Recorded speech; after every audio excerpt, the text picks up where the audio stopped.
Here is where there used to be a small limb which died because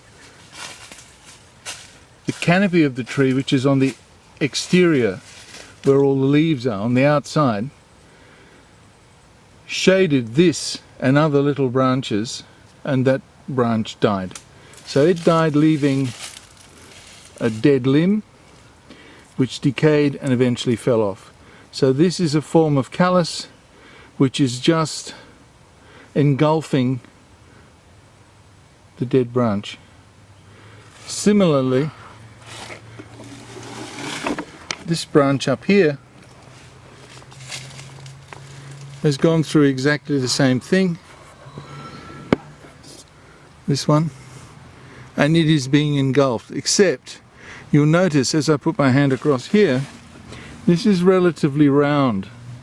See how this is hollowed down here? So this is actually holding up this branch from being rounded, right? Rounded through here.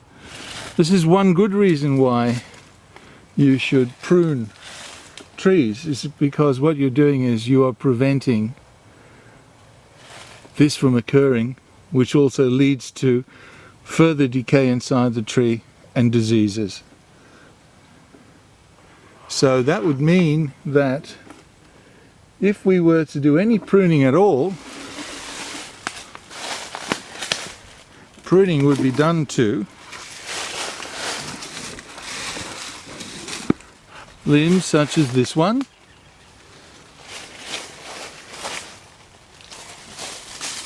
and limbs such as this one, and other limbs such as this one, which are now, and there are further limbs further down that way, that are being overshadowed by the canopy of the tree. The canopy of the tree you can see right here. This is the canopy of the tree.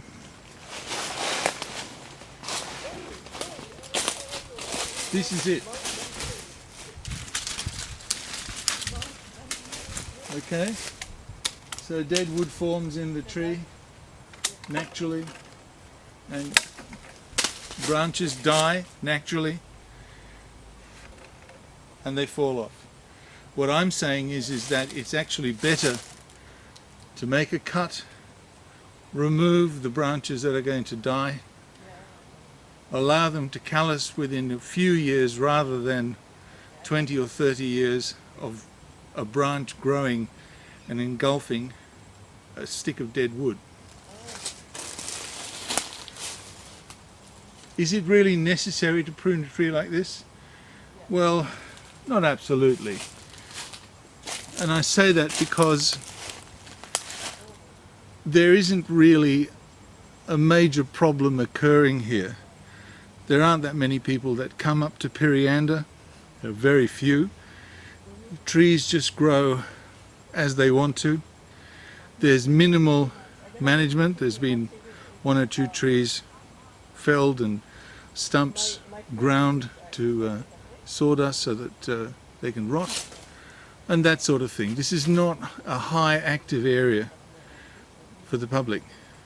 Were it of that kind, then maybe you would do something about it. Were this tree one tree only of its kind, you might think seriously about maintaining it, because that way at least you extend its lifespan, because you prevent things from going wrong. Do things go wrong with trees that aren't maintained? Sure, let me show you. Let me show you one very common one.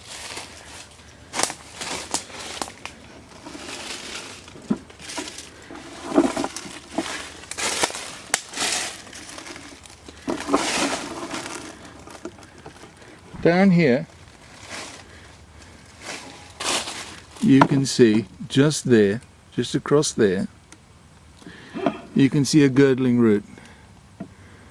It's not the first girdling root, because there was one about here that subsequently broke and relieve the root from being restricted.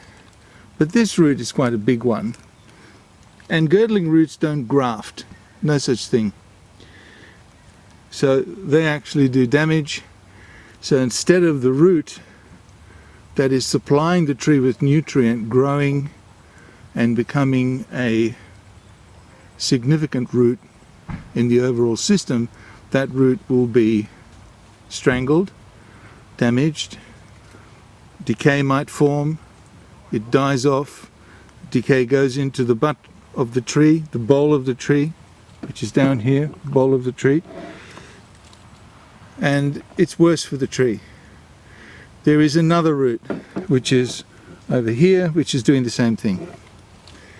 So yes, this is a really easy problem to fix, not a difficult one at all. And when we look and see, maybe was this a wound that was made with a saw? Well, it certainly looks like it. It looks like it. And is it callousing? Yes, it's callousing really well. It was probably a bit annoying, like some of these branches that are here, and so someone came along and cut it off. Good for them.